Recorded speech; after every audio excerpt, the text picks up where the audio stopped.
Елин Пелин. Курорт. Вчера срещнах случайно на улицата нашия добър приятел от кафене Малка България, бае Вездесъщов. Отдавна не бях го виждал и право да ви кажа, искрено се зарадвах, защото той бае Вездесъщов е един добър и приятен човек, весел и духовит. Въобще забележил съм, че приятните хора всякога са весели и малко или много духовити и задължително умни. За такъв човек не жали сърцето си, отдай му го всецяло. С такъв човек е удоволствие и насаме да поприказваш, а и в компания да седнеш да си пинеш, и на лов да отидеш, и табла да поиграеш, и да позлодумничиш по адрес на някой несимпатичен приятел. Пък удоволствие е и тъй нищо да не правиш, а да седиш и само да го гледаш. Защото и физиономията на такива хора те подкупва. Може да не е хубав, може би дори да е грозен, но все пак от лицето му се излъчва нещо такова, как да го кажа, човек не може и да го знае какво е, флуид ли е, лъчеизпускание ли е някакво, радиоактивност ли е, но във всеки случай нещо привлекателно, което предразполага и печели симпатии. От този сорт хора е и бае Вездесъщов и за това ми е приятно да го видя. А виждах го всеки ден, защото той може да се каже, вечно се намираше в кафене Малка България, гдето играеше на табла. Но ето цялото лято, 2 месеца време не бях го видял и бях се затъжил за него. И компанията не беше го видяла и никой не знаеше къде е. Затова искрено се зарадвах, че го видях, пък и той се зарадва, човекът. Къде се изгуби, бае Вездесъщов, съвсем пропадна, викнах му учудено аз. А той, весел, жизнерадостен, усмихнат, стиска ми ръката и се черви като момиче. На курорт, каза многозначително той и подмигна някак си иносказателно. А, значи, и тебе те привлече смесеният плаж във Варна, завиждам ти от се сърце. Блазети. Аз се вмирисах в София. Разправи нещо за тоя смесен плаж. Изгоря ми душицата за него и не можах да ида поне за 2-3 дена. Какъв ти смесен плаж? Аз бях не на смесен, а на разбъркан плаж. Пък не си почернял, бае Вездесъщов. От Варна всички идат почернели, обгорели, пък ти даже малко бледичък ми се виждаш. Аз това лято пекох душата си и доста я почерних, ама не се вижда. Това е нов начин за лекуване, специално за столичените. Как се чувствуваш? Слава Богу! Сега съм добре. Режимът беше труден, но сега се чувствувам добре. С търпение всичко се постига. Значи, на режим беше. Да, и какъв режим? Но, слава Богу, издържах до край. Нали ти казвам, всичко мина благополучно. 2 месеца изтекоха като нищо, сега съм пак при вас, ела да пием по едно кафе и да ти разправя. Бае Вездесъщов ме хвана под ръка и се така весел и усмихнат ме въвлече в кафенето. Седнахме и си поръчахме кафе. Сега, каза той, слушай да ти разправя за моя 2-месечен курорт. Аз, брате мой, мълчах, но сега ще ти разправя. Вие ме гледате в компанията весел, безгрижен, щастлив и никой от вас не знаеше, че аз дълбоко страдам. Имах някакъв недък и той чуплеше душата ми непрестанно и не ми даваше покой. Но стисках яката и не се издавах пред хората. Знам, че на тая работа лекът е един, но да е го. Нямаше човек, който да ме спаси. Ни лекари, ни врачки, ни баечки. Мълчах и чаках развръзката.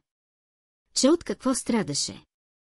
Моята болест беше тежка, имах закъснели данъци.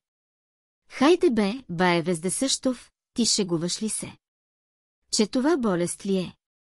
Кой си е платил данъците, че и ти? Не знаеш ти, приятелю. Това ми тежеше като камък в бъбреците. Но какво да правя? Криза. Няма пари. С какво да се разплатя? И ти казвам, търпях и чаках развръзката. И тя не се забави. Дойде бирникът вкъщи и описа всичко. Аз чак тогава се стреснах, раздвижи ме неимоверно силата, разтичах се насам-натам, по банки, по роднини, продадохме някои бижута на жената, събрах пари, турнах ги в джоба. И точно преди 2 месеца, една прекрасна юнска сутрин Баети Вездесъщов, горд и щастлив, се опъти към бирниците с натъпкани джобове. Рекох да ида порано, докато няма много народ. Влизам, намирам гишето с моята буква. А на него вече 3-4 стоят на купчина и се подпират от крак на крак. Застанах и аз. Гледам през главите, чиновникът преглежда някакви книжа. Гледа ги бавно, внимателно, после рови някакъв голям тефтер и пак гледа книжата. Мина цял час. По едно време изгубих търпение и се обадих кротичко. Моля, господин. Не последва никакъв отговор, никакво движение. Ще чакам, рекох. Те са ме чакали толкова време, нека и аз да почакам. Почаках още час. През това време се струпа на гишето повечко народ и аз останах назад. Господинът почна да върши работа. Но ето, че между нас се навря някаква весела личност и извика високо. Здрасти, нашия. О, здрасти, обади се чиновникът и се започна един приятелски разговор. Как си? Добре. Ти как си? И аз добре. Какво те носи насам? Наминах да се видим. Много си надебелял. Подобрело ми е, нали? Кога ще се видим, и така нататък, и така нататък. Ние, събраните данъкоплатци, търпеливо слушахме тия хубави приятелски разговори и даже почнахме да се радваме на тия мили отношения.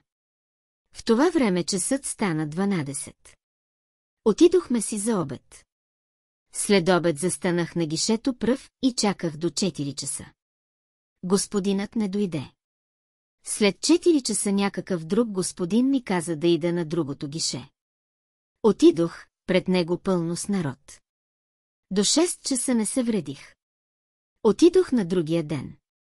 Историята се повтори. На третия ден заведението се препълни с народ. Едвам влязох. Ред не ми дойде. На 4-тия ден някаква опечалена вдовица ме накара да й пиша заявление. Пак пропуснах реда. На 5-тия същата вдовица ме помоли да я водя при данъчния. Там от номер на номер изгубих цял ден. На 6-тия се вредих до гишето, направиха справка. Оказа се грешка. Данъкът на някакво друго лице, едноименник някой, по погрешка вписан на мене. Тръгнах по справки.